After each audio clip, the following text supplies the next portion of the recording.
Hi, it's Tom here from Running Physio. Today I wanted to talk to you about stretching.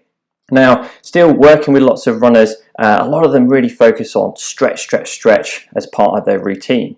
And a lot of therapists actually still focus on stretching a lot as part of their treatment.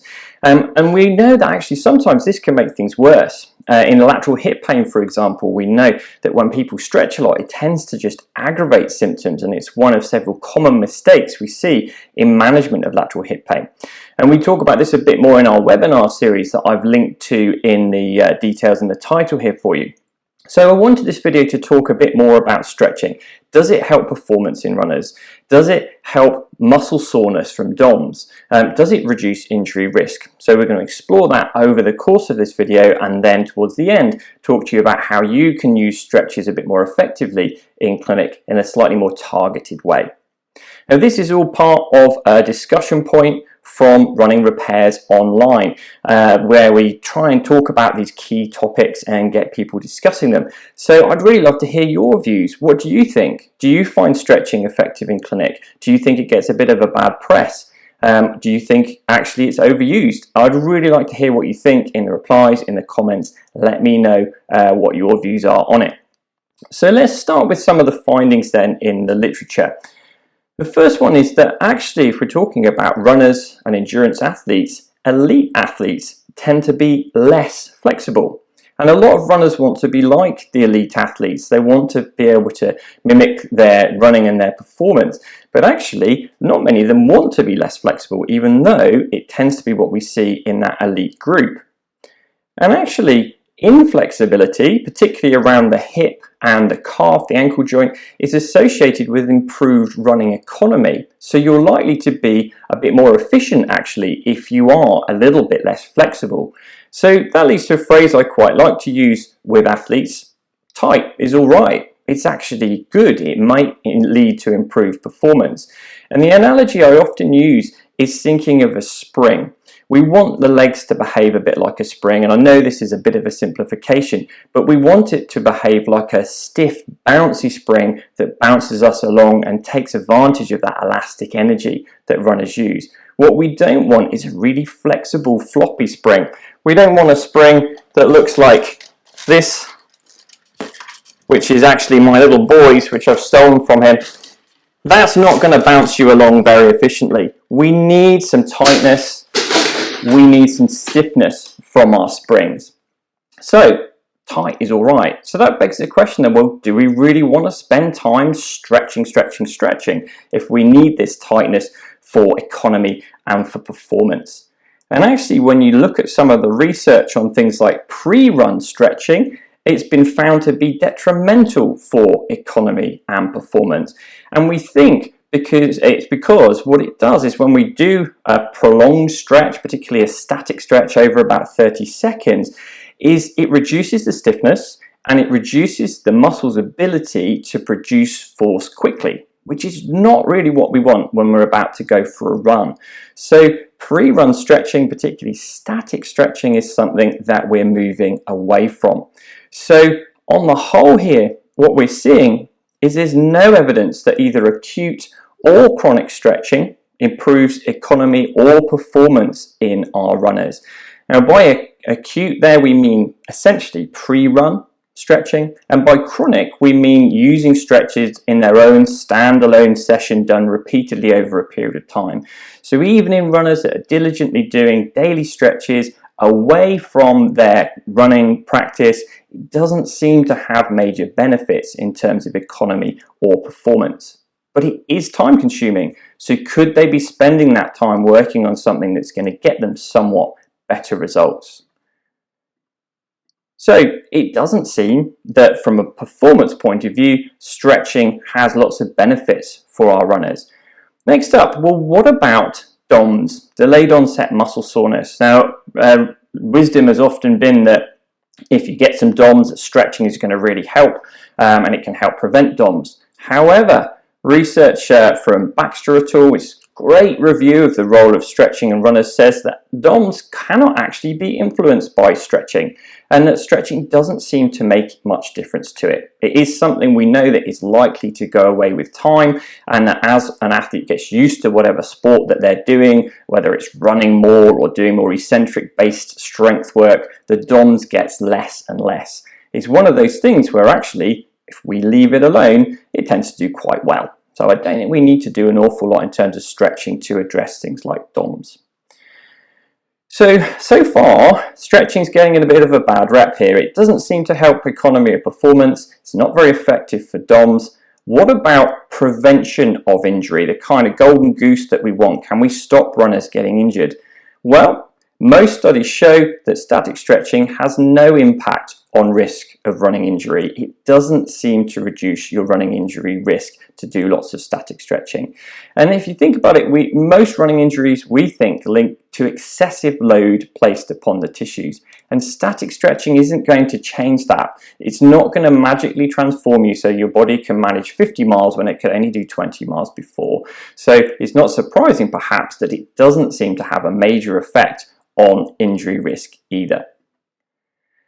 Now, I think one of the problems we have with stretching is that it's been applied like a kind of general one-size-fits-all approach for so many years. We've all been told to stretch, stretch, stretch before exercise. Runners are still told to stretch regardless of their needs. And I think we actually need to try and make it a bit more specific to the individual. And one way we can do this is using this idea of a stiffness scale. Now this again is a bit of a simplification, but if you imagine down one end of this scale you've got too much flexibility. Think of perhaps someone with hypermobility. They don't actually have enough stiffness perhaps. And what we tend to see then is increased joint excursion, so more range of movement utilized during running. And this is associated with decreased efficiency because it's not really stiff enough. You'll spend a long period of time in contact with the ground with this running technique. And it can increase load. Now if you look at the image below here, we've got a runner that's quite flexible and going into quite deep knee flexion positions, which has been found to increase the stress on the patellofemoral joint.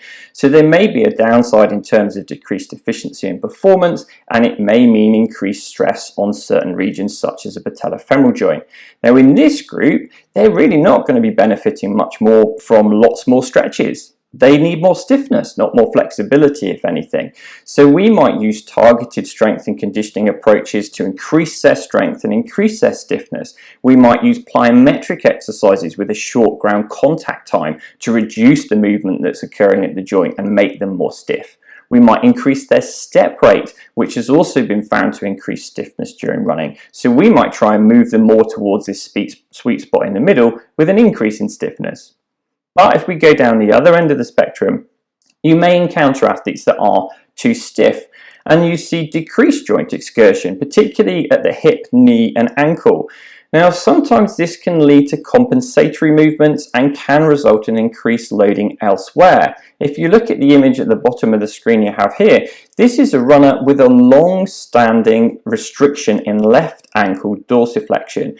So very, very limited ankle dorsiflexion when you measure it clinically. So you can see that this runner is compensating by internally rotating the limb, and you'll see that she doesn't bring her heel to the ground during that running gait cycle. So we're seeing a couple of compensatory strategies, and this may well shift the load elsewhere, and if the body's not used to it, if we increase the load too quickly, that may irritate things.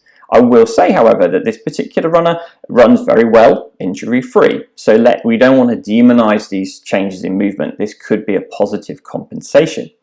Also with excessive stiffness, we may ask, is there enough range for optimal stride length? For example, if you're very restricted in hip extension, can you actually create enough stride length? Can you extend the limb sufficiently behind you to get that good flight time and stride length? So there probably is again a sweet spot with this. So if someone has joint restriction that maybe limits their efficiency or links to pain and pathology, think maybe ankle dorsiflexion loss in plantar fasciitis, they may well benefit from improving their range of movement to move towards this sweet spot that exists between stiffness and flexibility. Now hopefully then this is going to be a bit more of a targeted approach rather than throwing stretches at everyone, where some people, if they're already flexible, it's not going to help at all. Some people, there may be some benefits in specific situations. And I would say if you want to use stretches, you can, but I would use them with a clear goal, a clear dosage, and a clear timing. So if there is a clear goal there, let's say a patient is very stiff and tight through their ankle joint, and you found that this stretch has actually improved their range of movement.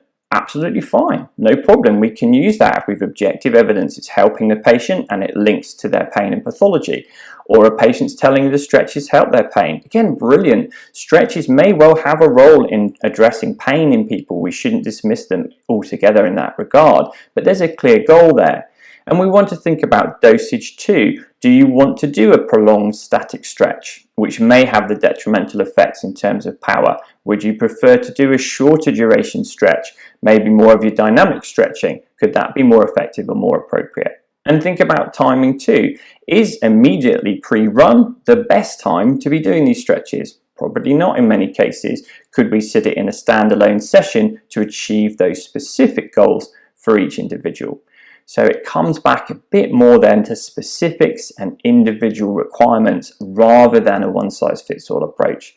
And we all work with runners that include stretches as part of their warm-up and have them for many years and enjoy it as part of their routine. And I would say don't suddenly stop them from doing it. If they enjoy it, if they find it beneficial, the evidence isn't so compelling that we should be telling people to stop altogether. There's also some suggestion from the research that if you mix stretches with more ballistic plyometric exercises in your warm-up, it lessens the negative effects. So if someone's always done some static stretches, they include a bit of plyometrics in their warm-up and it doesn't cause them any bother, by all means keep them in there.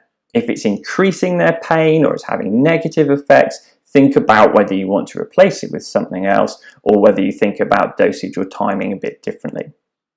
Now my final thought on this is when we think about stretches and their influence on range of movement, there is some evidence that stretches will improve range over time, but there's also some evidence to suggest the effects can be quite short-lived.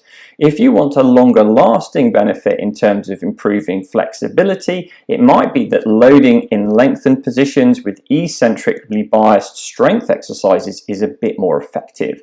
So think about things like maybe calf raises on the edge of a step going into deeper dorsiflexion. Think about things like straight leg deadlifts loading the hamstrings at length. This is going to be probably a bit more effective to improve both strength and flexibility at the same time.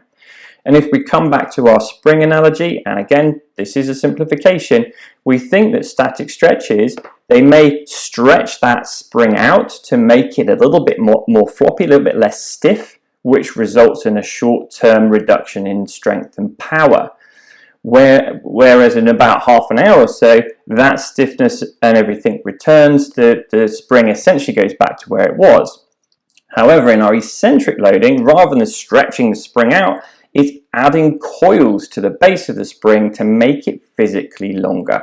So to my mind, it's going to be a bit better in terms of improving strength, hitting more optimal stiffness and improving length at the same time. So I'm more inclined with my patients to spend more time looking at loading at length and less time doing lots and lots of static stretching. Okay, thank you very much for listening today. I'd really like to hear your views on it. What do you think? Do you like stretches? Do you think that I've given them too much of a bad rep? Do you think we should abandon them altogether now if they've been overused for too long? Let me know in the replies in the comments. I really look forward to reading them and hearing them. As I said, this is a discussion point from Running Repairs Online, so it's part of our community. It's great to hear different people's views, share ideas, share research, and get involved in the discussion. And as I said, if you'd like to find out more, we've got that great collection of webinars that you can access via the link in the title. Okay, bye for now.